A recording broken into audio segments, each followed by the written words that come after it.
now we sent the files to the families. The families hopefully came back to the au pair quite quickly. Yeah. And what happens then? So, I mean, I can tell from my experience, I had a few phone calls or FaceTime calls with a few families. Some were really nice, some were not a cup of tea. And then, we kind of matched. I mean, sometimes you just know, sometimes it clicks, sometimes it doesn't. It's just, and then everything goes as it goes. You can't really say what happens then because it's like... Yeah, it's quite random because, I mean, the idea is that we want to try and provide you with a few choices. In a perfect world, you interview with 3 to 4 families and hopefully you like at least 1 or 2 of them. I mean, very few do not like their families at all. In fact, it's the opposite. They find it difficult to make a choice because all the families appear really, really nice. So once you have been shortlisted and you go down the road of interviewing the family, possibly once, possibly twice, they might come back and say to us, yes, we really love that candidate and so we would like to be matched with her. If that happened, then we inform you via your agency and we basically confirm the match. And that's the easy part really, because once a match is confirmed, basically you sit tight, you relax, you've kind of done your job, the hard work interviewing with the families and stuff. We basically do the paperwork, and once the paperwork comes in, we check it through. We then operate a system where we will send the documents to you via a link on the email, and you go onto that link and sign it on the cloud. It's great. So we try to be quite sophisticated that way. I mean, I have to add something quickly. Very important is that you will never be matched with a family you don't like, and a family will never be matched with an au pair they don't like. So you will always be matched if you are a fan of each other, both sides. Yeah, I do believe that instinctively, even when you're 18 and lack life experience, I do believe that there are certain instincts that you know. Oh, hey. Yay! So, okay, for all of you, this is the agency mascot. This is our dog. This is my dog, Bella. This is Bella. This is Bella, and she does actually appear on most of the interviews that we will do with au pairs, and she's a great icebreaker. So She was. Yeah. So it relaxes people when they see there's a dog, that like we're more human or something. So I think the idea is we want you to speak to at least 2 or 3 families, and we can give you some tips as to what to say during those family interviews, what to say, what not to say, that sort of type of thing. And we will tell you all that we know of the family to try and help you to get the match if it's a family that you really, really want. But I think that a lot of the times we can talk a lot about during the interview process what you should say, what you shouldn't say, and I think if people kind of listen to what we say, then there should not be any problem with you finding a match at all. So it should be fairly easy to do. But you have to be quick, and you do have to respond to the families really quickly and not wait around for days and end. Basically. Yeah. I think a question very often asked is, what do you do if a match does not go well, when an au pair is actually here and the family is not happy or the au pair is not happy? What do you do? I mean, I think that's a really good question, and it's a very valid question. See, Emilia is also a dog whisperer, clearly. So, mismatches happen probably to about 5% of our matches, and I would say that it's down to 3 main reasons: homesickness, 2. Maybe not the right personality fit, okay, and 3, if you like, a mismatch of expectations. What happens if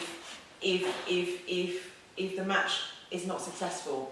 Well, this is where you see the true colours of a good agency, if I'm honest. Definitely. I mean, that's why we go with an agency. Yeah, really. it is. Because if they were worth their weight in gold, they should be able to find a rematch fairly quickly because they have the resources and they can call on many different families because they're good at their job and families will register with the company. In most instances, I think, like statistically last year, we didn't send so many people home. I think we sent 3 people home within the first month, which is a historic low.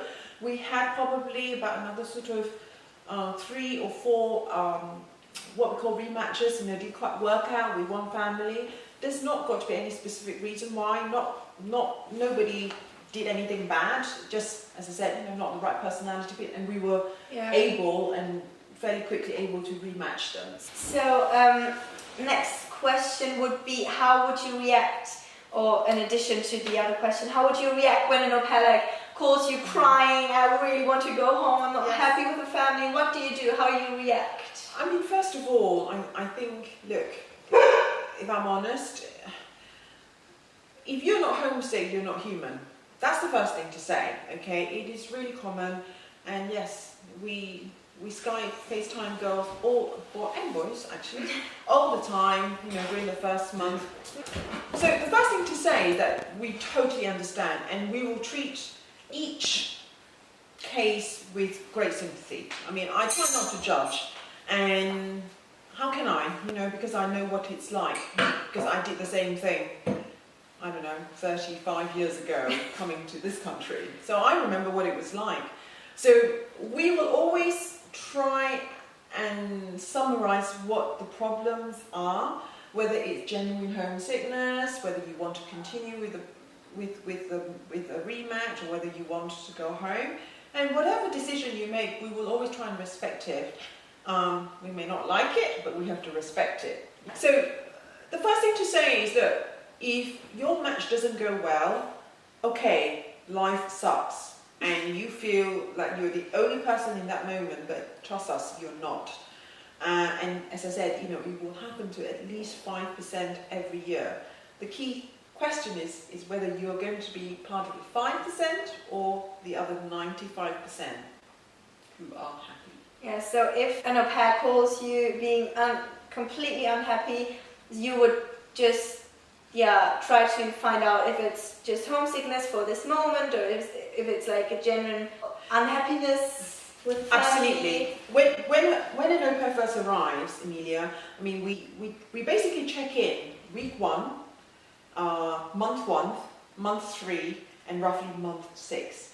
We don't only just check in with them, we write them emails, we might WhatsApp them, and I'm sorry, you will get a lot of emails from us. I receive so many emails. Are you okay? Are you really okay? Are you happy? Do you have friends? So many. It's so nice and so good. And you always feel so supported, and really, thanks for that. At this point, it's like really, really good. Well, I'm happy. I'm happy you feel that way, because I think it's important. So to hear that it's important for the au pairs that we help to support every year is great news. We don't just check in with you, we also check in with your host families. Yeah. So if there's a problem, we don't try and play judge, we will often try and listen to all parties, summarize the situation. Often when the girls come to us in a panic, they don't really understand what the problem is, but we have enough experience to know what the nub of the problem is, and we will tell you what the problem is, and then we can then help you to work out what we call an exit strategy, whatever that is. Whether the option is to stay, work it out, new family, or go home. So it will be one of those 3 options. And you will always be supported. You will never be lonely. I mean, you might feel lonely, but you will never be, and that's why I always suggest go with an agency, because you always have women like that who will always support you and who are always there for you, and this is such an important thing. It is. The other very important thing to mention is that we do not expect any of our families to throw out anybody for no reason. In fact, for any reason. So in the event that something dreadful like that were to happen, and it's totally beyond our control, we will always try and provide some sort of emergency accommodation. We will never leave a young person in the UK without any accommodation or a bed and hot food.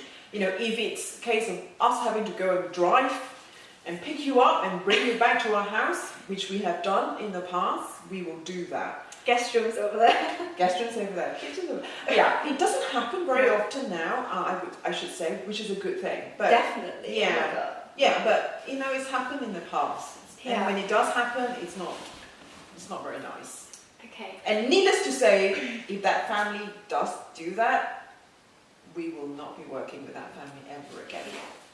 Okay, thank you so much. I think many questions been answered now. Pleasure. And we will definitely do another video talking about the interview situation and what are do's and what are don'ts. Okay. We might do, and yeah, see you next time then. And Okay. thank you for watching. Bye!